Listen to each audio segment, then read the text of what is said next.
Antoine de Saint-Exupéry voit le jour le 29 juin 1900 à Lyon. Il passe son enfance au château de Saint-Maurice de Rémence, où il imagine sans cesse de nouveaux jeux qu'il partage avec son frère et ses 3 sœurs.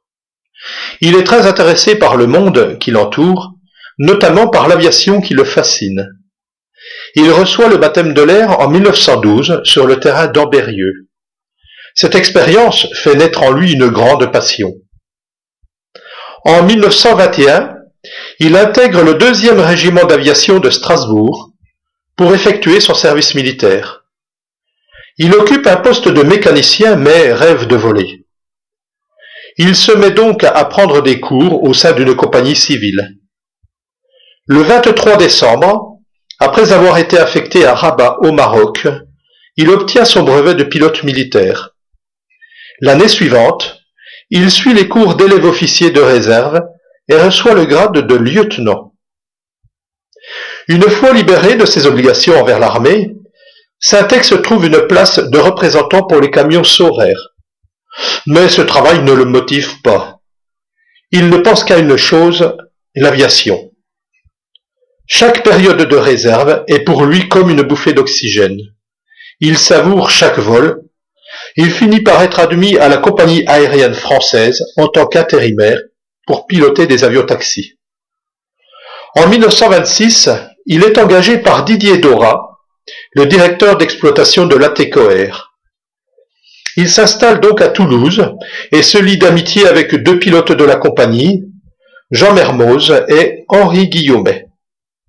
Après une courte période passée dans les ateliers, il commence à acheminer le courrier vers Alicante par la voie des airs. Ses talents de diplomate poussent Dorat à le nommer chef d'escale à Cap-Juby au Maroc. Antoine est heureux, il peut vivre pleinement ses 2 passions, l'aviation et l'écriture. En 1929, Gallimard publie son premier roman, Courrier Sud, et Didier Dorat l'envoie en Argentine pour prendre la tête de l'Aeroposta Argentina. Le 13 juin 1930, on le prévient qu'Henri Guillaumet a disparu en franchissant les Andes. Saint-Ex saute dans un avion et vole de longues heures à la recherche de son ami. Quand il apprend qu'on l'a enfin retrouvé, il part le récupérer. Guillaumet lui confie alors « Ce que j'ai fait, je te le jure, jamais aucune bête ne l'aurait fait. » En fin d'année, il rencontre Consuelo, une jeune veuve de 29 ans, dont il tombe rapidement amoureux. En 1931, il rentre en France et épouse cette ravissante salvadorienne. Cette même année, il reçoit le prix Femina pour Vol de nuit et devient reporter pour Paris Soir. En 1935, il achète un caudron Simoun pour tenter de battre le record d'André Japy sur le raid Paris-Saïgon. Il décolle du Bourget le 29 décembre en compagnie du mécanicien André Prévost. Le lendemain, dans la nuit, il s'écrase en Libye. Perdu dans ce désert hostile, il rêve, pense à sa vie et à ce fils qu'il n'a pas.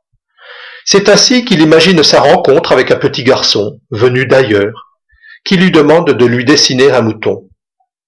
Le temps passe, la soif devient terrible, insupportable. Il pense qu'il est perdu.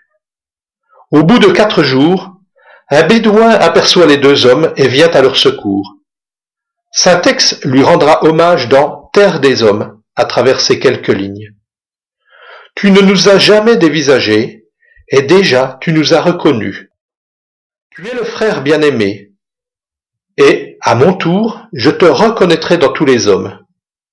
Tu m'apparais baigné de noblesse et de bienveillance, grand seigneur qui a le pouvoir de donner à boire.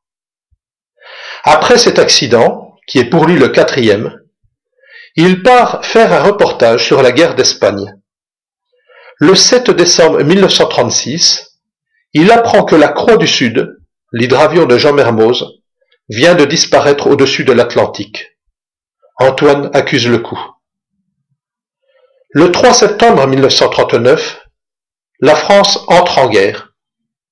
Le capitaine de Saint-Exupéry est mobilisé et affecté au groupe de reconnaissance 233. Il vole sur Potez 63, puis sur Bloc 174. Le 23 mai 1940, il prend des photographies d'Arras pendant que les chars allemands envahissent la ville. C'est cette mission qui lui inspire le livre Pilote de guerre. Peu après, c'est la débâcle, la débandade, il faut fuir. Arrivé à Bordeaux avec ses camarades d'infortune, il s'empare d'un appareil qu'il n'a jamais piloté et traverse la Méditerranée pour les conduire en Afrique du Nord.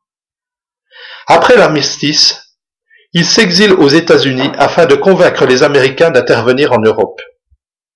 Le 27 novembre, Henri Guillaumet est abattu au-dessus de la Méditerranée.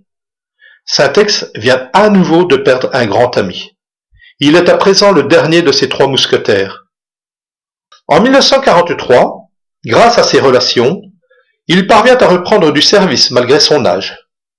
Il reçoit le grade de commandant et retrouve le 233 en Tunisie. C'est là qu'il fait connaissance avec un nouvel appareil, le P-38 Lightning. Ce puissant bimoteur n'a rien à voir avec les avions qu'il a déjà pilotés. Malgré sa complexité, Antoine s'y adapte vite. L'escadron s'installe ensuite à Alghero, en Sardaigne, avant de s'établir près de Bastia. Antoine est très pessimiste en ce qui concerne l'avenir. Lui, le grand humaniste, qui pense que tous les hommes sont frères, est blessé au plus profond de lui-même par cette guerre mondiale qui n'en finit pas. Dans sa dernière lettre à Pierre Dalloz, rédigée le 30 juillet 1944, il confie « Si je suis descendu, je ne regretterai absolument rien.